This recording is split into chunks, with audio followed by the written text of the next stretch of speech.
लोकसभा प्रभारी एक बार फिर से आप सभी के समक्ष आज फेसबुक लाइव उपस्थित हुआ हूँ।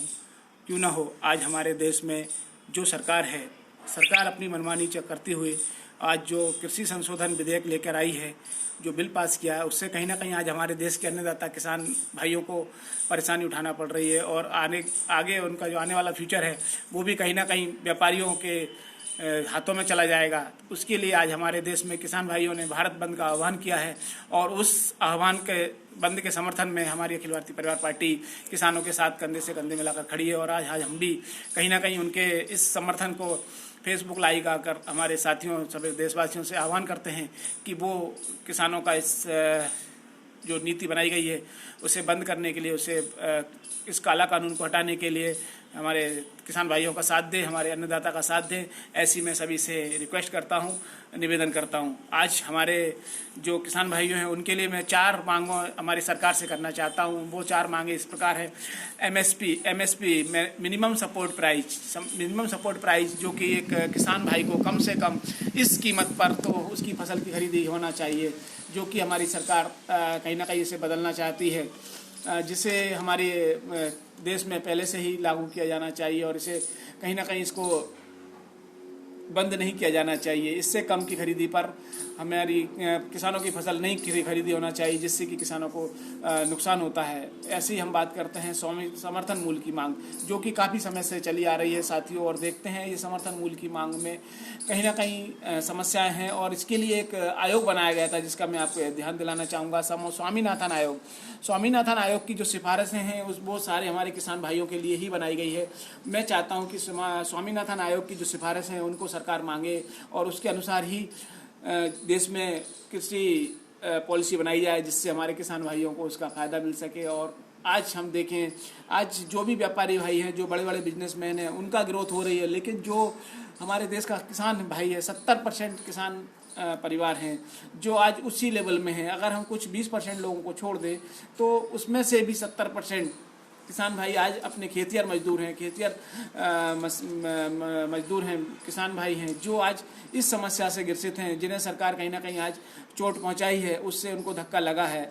इसके साथ अगर हम बात करें कि जो एक्ट बनाया उसमें इसेंशियल फार्मिंग की बात की गई है। इसेंशियल फार्मिंग में से जो किसानों की जो फसल ज़मीन है, उस ज़मीन से बड़े बड़े व्यापारी कॉन्ट्रैक्ट लेवल पे काम करके उनकी फसल को अपने हिसाब से बेचेंगे।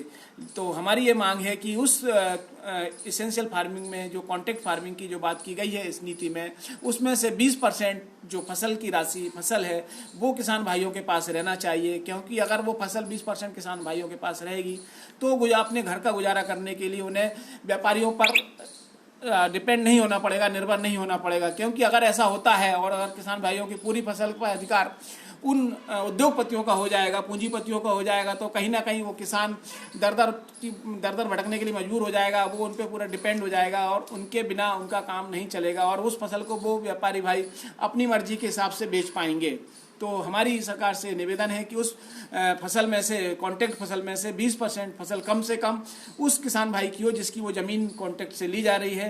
तो हमारी सरकार से निवेदन है कि उसमें 20% वो फसल सरकार किसान भाई को दे। इसके बाद हम बात करते हैं तीसरे मुद्दे की, जो APMC एक्ट है, मंडी एक्ट है जिसको हम बोलते हैं। मंडियों की सभ्य देश की सारी मंडियों को संरक्षण करने का जो वो है दायित्व सरकार का है और सरकार कहीं ना कहीं इस PDS सिस्टम को ख़त्म करना चाहती है। क्योंकि जो PDS सिस्टम के लिए जो खरीदी होती है वो मंडियों के माध्यम से होती है। मंडियों के माध्यम से जो गेहूं खरीदा जाता है या जो अनाज खरीदा जाता है उसे ही PDS सिस्टम के माध्यम से गरीब जनता में ऐसे संकट काल में वितरण किया जाता है या हमारी सहकारी संस्थाओं के माध्यम से वितरण किया जाता है।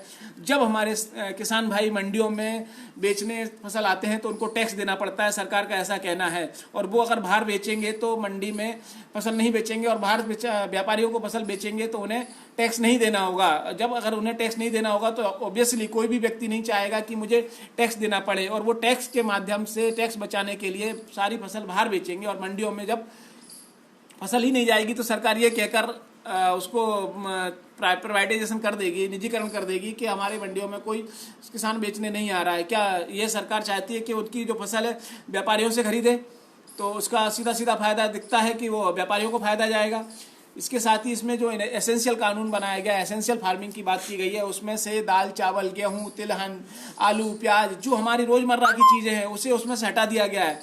क्या मैं सरकार से सवाल पूछना चाहता हूं, क्या इन मुख्य अनाज और तिलहन और आलू प्याज के छोड़कर किसान कैसे काम कर सकता है? इससे हम एसेंशियल नहीं मानते हैं क्या? तो सरकार को तुरंत उसे तुरंत प्रभाव से इन सारे दलहन तिलहन और अनाज को और आलू प्याज को उसमें से हटाना चाहिए, क्योंकि वो ही मुख्य स्रोत हैं हमारे किसान भाइयों के, अन्नदाता के, जिससे वो अपनी रोजी रोटी चलाता है। दाल चावल गेहूं तिलहन, एक बार फिर बोलना हो जाऊंगा, आलू प्याज, इन सब चीज़ों को इस एसेंशियल फार्मिंग में से बाहर कर दिया गया है।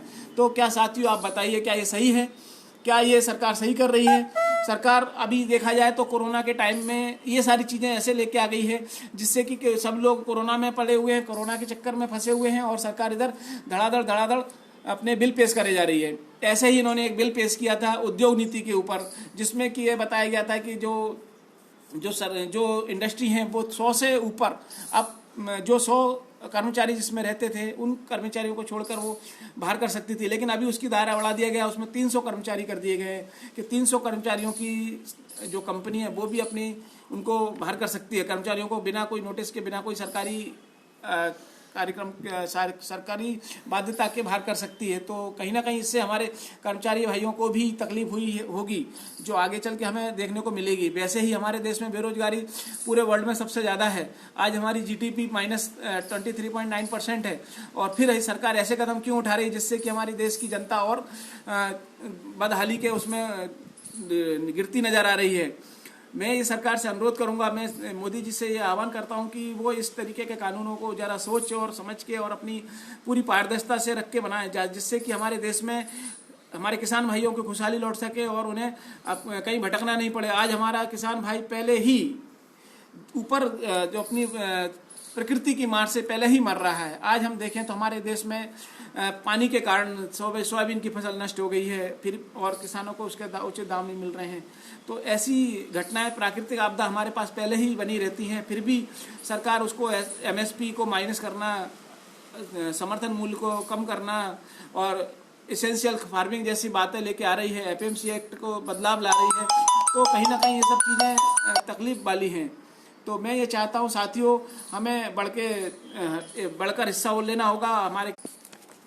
मैं वापस कहना चाहूँगा, नेटवर्क के कारण कुछ समस्या आ गई थी साथियों। फिर उसमें हमारी सरकार से हम यही गुजारिश करते हैं कि हमें ऐसा कदम उठाना होगा जिससे कि हमारी सरकार के कानों में जू रेंग सके, और हमारे किसान भाइयों के लिए जो आज ये काम किया जा रहा है, ये जो एक्ट बनाया गया है, ये जो संशोधन विधेयक लाया गया है, कहीं ना कहीं उससे हमारे अन्नदाता को समस्या हुई है और आने वाले समय में वो और समस्याओं से गिरता जाएगा। पहले ही हमारे देश में निजीकरण को लेके सारे डिपार्टमेंटों को निजी, अब आपके लिए आपसे सवाल करने के लिए अखिल भारतीय परिवार पार्टी आपके सामने खड़ी है। किसान अन्नदाता किसान भाइयों के सम्मान में अखिल भारतीय परिवार पार्टी मैदान में हम अपने इस मुहिम के माध्यम से बताना चाहते हैं कि अब हम आगे चलकर सरकार के सामने खड़े होंगे और सरकार से सवाल भी करेंगे, और 2024 में आने वाले समय में हम जनता के साथ मिलकर 2024 में सरकार को उखाड़ फेंकेंगे। इसी के साथ मैं साथियों सभी से बोलना चाहूँगा, एक बार फिर से मेरे इस लाइव सेशन को ज़्यादा से ज़्यादा शेयर करें, लाइक करें, और ये हमारी जो मांगे हैं सरकार तक पहुंचाने में मदद करें, और इस सरकार को ये एहसास दिलाएं कि कहीं ना कहीं उन्होंने गलतियां की हैं, और जो लोग इसको नहीं समझ पा रहे हैं वो इसे देखें, ध्यान से देखें। अभी मुझे कुछ पता चला, पेपर में मैं आज पढ़ रहा था तो उसमें लिखा हुआ था कि जो सरकारी स्कूल हैं, सरकारी स्कूलों में भी प्राइवेटाइजेशन किया जा रहा है, निजीकरण किया जा रहा है। कहीं ना कहीं उन्हें वो स्कूलों में भी समस्या दिख रही है। तो फिर जो हमारे गरीब बच्चे हैं वो कहाँ पर पढ़ेंगे, ये ऐसी एक समस्या फिर आने वाली है। वो अभी तो शिक्षा नीति भी जो है उसमें भी कुछ ना कुछ समस्या है। तो ये सारी चीज़ें हैं हमारी सरकार ने, उन सब चीज़ों के लिए मैं वापस से फिर से आह्वान करता हूं कि हमारी सरकार को इस चीज़ को ध्यान रखना चाहिए और हमारे किसान भाइयों जनता के लिए काम करना होगा। और इसी के साथ धन्यवाद। जय हिंद, जय भारत।